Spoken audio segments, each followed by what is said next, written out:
Welcome back to Friday Night Comics. I believe the first episode I've done in over 6 months. You see in the background, I've got Detective Comics 1000. More on that in a bit. But today I went and picked up my monthly subs from my local comic store. And I could have sworn I was just there, but apparently it's been more than 3 weeks. I walked out with this, and it doesn't help that some of these books, most of these books are coming out twice a month now, which drives me absolutely crazy because I can't keep up. I'm so far behind. So here we are. Here's some detective issues. I got issues 1001, 1002, 3, and 4. All right, if you want to take a look at some covers here. 2, 3, and 4. I'm not sure what the deal is on Arkham Knight. I've been reading a lot about Arkham Knight on the internet, and apparently he makes his first appearance here. Okay, so Justice League. I am way behind. In fact, of all the books, I'm way behind on Justice League. I finally got around to starting the series maybe like 3 weeks ago, and I read the first 7 issues, but here we're up to issue 22, 23, and 24, which now puts me about 15 issues behind on that series. Star Wars, not so much. I'm pretty current. Here's issue 65 and 66 of the ongoing Marvel Star Wars series. And Batman, I'm starting to fall behind on. I got 4 issues here. It's like 68, 69, 70 is pretty cool. Looks like a rogues gallery there behind him. And then 71. And Action Comics with Superman. I added these when they both rebooted or relaunched. Seems to be a very popular thing to do. If they do it one more time, I'm done. More on that in a minute also. So here's 10-10 and 10-11 of Action Comics. And then ongoing Superman, number 10 and number 11. All right. So these are all DC books, and about a year or so ago, I decided I wanted to mix things up, add a Marvel title back into the mix, one of the core titles, and at the time I decided on the Uncanny X-Men because it was being rebooted and relaunched, and I liked the direction they were going in with it at the time. And here's some current issues I picked up today, 18, 16, 17, and 18, right?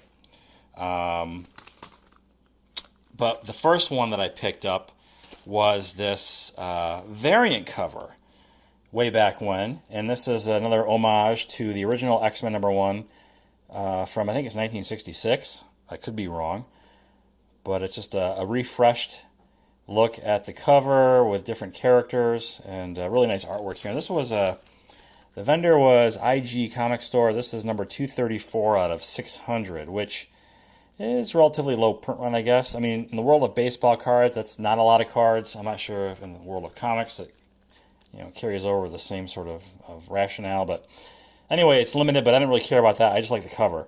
And so I picked this up, and it came with this reader copy, I think. I'm assuming it's a reader copy because it came along with it and it's a comic book inside. So, but I am really pissed off because they're rebooting this series again this summer, because they're bringing in a new writer, and I'm done. I'm not jumping on board.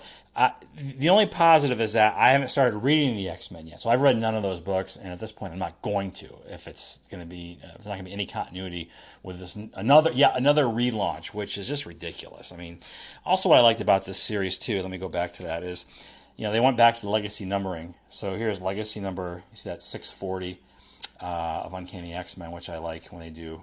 Kind of brings it all back. But anyhow, it's being rebooted again, the House of X, something of X, and then, I don't know. So I'm done. So I think there's 2 more issues that are coming. I'm going to get the run and just leave it. I'm not going to read it. I'm not going to waste my time. So, all right, on to the main event here, I guess, sort of. Detective Comics 1000. You see it in front of you. This is the basic version, I guess, or the newsstand or comic store version that you'd see everywhere. 96-page giant issue.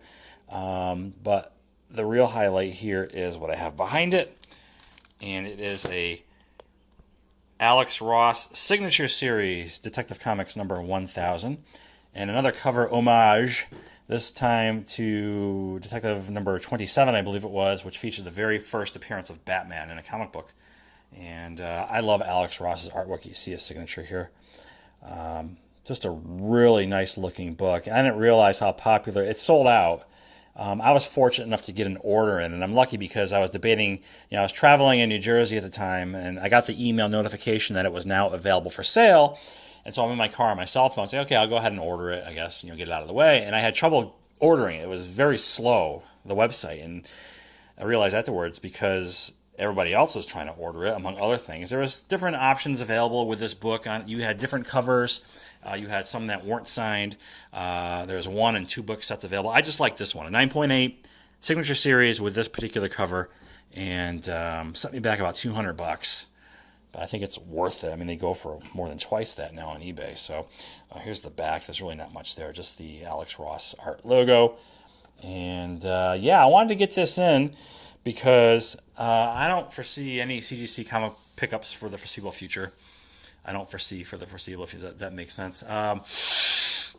And so next up, from a Friday Night Comics standpoint, will be my long-promised collection showcase of CGC books. So this is my 3rd signature series. I have 2 others, and then the rest are just regular graded books. Speaking of Alex Ross, here's another variant cover that I really like. This is Star Wars #1, Marvel Star Wars #1. When this one relaunched, maybe 3 or 4 years ago now. I can't keep track, but this was his refreshing of the original Marvel Star Wars #1 from 1977. And I kind of regret not going for...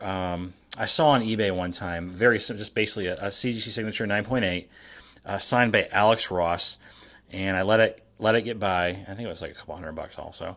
And I have yet to see one since. I haven't been looking all that hard, but when I have looked, I've only seen CGC sigs of like Jason Aaron and Stan Lee, and I want Alex Ross signature because he's the one who did the artwork. So this is another Alex Ross variant cover, and that's it. So just kind of like showing off some variant covers here, and ranting on reboots, my monthly subs, and that'll do it. So the next time I see you in Friday Night Comics will be a comprehensive collection showcase. I got some reading to catch up on, to say the least. So that's it for now. Thanks for watching, and I will talk to you later.